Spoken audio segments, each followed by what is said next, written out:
Welcome to my channel. তোমরা সবাই কেমন আছো? আশা করি খুব ভালো আছো। আমি আছি, শরীরটা মোটামুটি এখনও যদিও ভালো হয়নি, কিন্তু তাও দেখতে পাচ্ছ সাজগোজ করে একদম রেডি। কেন বলো তো বন্ধুরা, বিয়ে বাড়ি যাচ্ছি। যাওয়ার একটু ইচ্ছা ছিল না, এই যে একজন আছে না, জোর করে নিয়ে যাচ্ছে, বলছে চ চ, তাই বাধ্য হয়ে যেতে হচ্ছে বিয়ে বাড়িতে।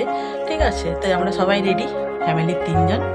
দেখো যাচ্ছি আমরা বিয়ে বাড়ি। আমার মুখটা দেখেই বোঝা যাচ্ছে যে আমার শরীরটা একদমই ভালো নেই, কিন্তু তাও যাচ্ছি। আর এই হচ্ছে আমার আজকের সাজগুজ। শাড়িটা হচ্ছে একটা ব্রাশও শাড়ি পরেছি, দেখো। আর ওপরটা হচ্ছে ভেলভেট, ঠান্ডার সময় তাই একটা স্টোলও নিয়ে নিয়েছি। আর এই হচ্ছে ব্যাগ। যাই হোক, চলো, সকাল থেকে তো কোনো রকম তোমাদের সাথে কথা হয়নি, ভাবলাম বিয়ে বাড়ি যাচ্ছি যখন ব্লগটা শেয়ার করি। চলো তাহলে এখন যাই, আর কি হচ্ছে না হচ্ছে সব কিছুই তোমাদের সাথে শেয়ার করব, দেখতে থাকো। আশা করি আজকের ভিডিও তোমাদের ভালো লাগবে। চলো এবার তাহলে বেরিয়ে পড়ি দুগ্গা দুগ্গা করে। আমরা সবাই মিলে বিয়েবাড়িতে পৌঁছে গেছি। ভাবলাম তোমাদেরকে দেখাই গেটটা কত সুন্দর করে সাজিয়েছে, খুব সামান্য ছোট্ট করে আয়োজন করেছে, ভালো লাগছে। আর এই হচ্ছে কোণে একটা পুচকির সাথে কথা বলতে ব্যস্ত। আর এই কোণে যেখানটা বসে আছে সেখানটাও খুব সুন্দর করে সাজিয়েছে। ফাইনালি কোণে আমাদের দিকে তাকিয়েছে, কেমন লাগছে অবশ্যই জানাবে। আর এই যে সবুজ ব্লাউজ পরা, সেটাই হচ্ছে কোণের মা আমাদেরকে নিমন্ত্রণ করেছে সম্পর্কে আমাদের। এখানে দেখো বর বিয়েতে বসে পড়েছে, তাই আমরা একটু বর দেখতে চলে এসেছি। খাওয়া দাওয়া হয়ে গেছে, খাওয়া দাওয়ার ভিডিওটা তোমাদের সাথে শেয়ার করা হয়নি। যাই হোক, এখানে খুব সুন্দর করে সাজিয়েছে ছাদনাতলাটা, দেখতে বেশ ভালো লাগছে। আর এখানে সব বাসনপত্র সমস্ত কিছু আছে। আমি, হাজব্যান্ড, শাশুড়ি সবাই আমরা এখানে বসে বসে এখন বিয়ে দেখছি। বিয়ে বাড়ি ঘোরা কমপ্লিট হয়ে গেছে বন্ধুরা, বাড়ি চলে এসেছি। এত ঠান্ডা লাগছে আমাকে, তোমাদের চোখ থেকে বুঝতে পারছো। উপরটা বর বসেছে, ফাঁকা একদম, অনেকক্ষণ বসেছিলাম।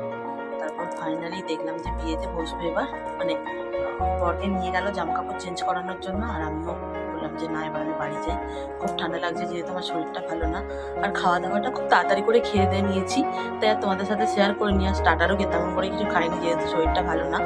ফুচকা করেছিল, চিকেন পকোড়া ছিল, কফি ছিল, কোনো কিছুই খায়নি। যাই হোক, বাড়ি চলে এসেছি। চলো এবার চেঞ্জ করি, দিয়ে আবার কাল তোমাদের সাথে দেখা হচ্ছে। কদিন ধরে শরীরটা একদমই ভালো যাচ্ছিল না, তাই বিয়ে বাড়ি থেকে আসার পর থেকে গায়ে হঠাৎ করে দেখছি ভীষণভাবে র্যাশ বেরিয়েছে, আর প্রচণ্ড চুল করছে, জানি না কি হয়েছে। মানে প্রত্যেক বছর ডিসেম্বর মাস পড়লে কিছু না কিছু একটা হবে।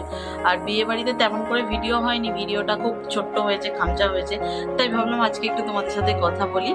যাই হোক, রান্নাবান্না কমপ্লিট হয়ে গেছে, স্নান করবো, জল গরম বসিয়েছি। ভাবলাম তোমাদের সাথে একটু কথা বলি আর তোমাদেরকেও দেখিয়ে দিই যে কি কি রান্না করলাম। চলো তাহলে দেখে নাও কি রান্না হলো। জল গরম হচ্ছে, আমি স্নান করবো, আমি এতেই জল গরম করে স্নান করি।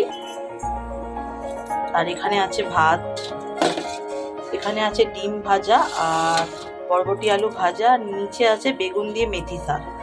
আর এখানে ফুলকপি, আলু, কড়াইশুঁটি, সিম, টমেটো সব দিয়ে ঝোল করেছি। আর এখানে কালকের একটু মাছের ঝাল আছে, আর ফুলকপি আলু ভাজা করেছি। এখানে আছে চাটনি। এই হচ্ছে আজকে আমাদের দুপুরের লাঞ্চের মেনু। খাওয়া দাওয়া কমপ্লিট হয়ে গেছে, মুখও ধুয়ে নিয়েছি। যাই হোক, চলো বন্ধুরা, আজকের মতন ভিডিওটা এখানেই এন্ড করে দিচ্ছি। যদি তোমাদের ভালো লেগে থাকে বিয়েবাড়ির ব্লগ, তাহলে অবশ্যই একটা কমেন্ট করো। আর যারা এখনও চ্যানেলটাকে সাবস্ক্রাইব করোনি, যাকে ঝটপট চ্যানেলটা সাবস্ক্রাইব করে নাও, আমার পরিবারে যোগদান করো।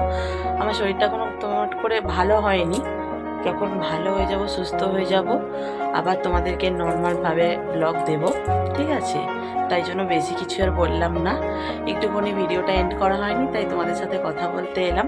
চলো, সবাইকে গুড নাইট, সবাই ভালো থেকো, সুস্থ থেকো, সাবধানে থেকো। আবার তোমাদের সাথে নতুন কোনো ইন্টারেস্টিং ব্লগে দেখা হচ্ছে।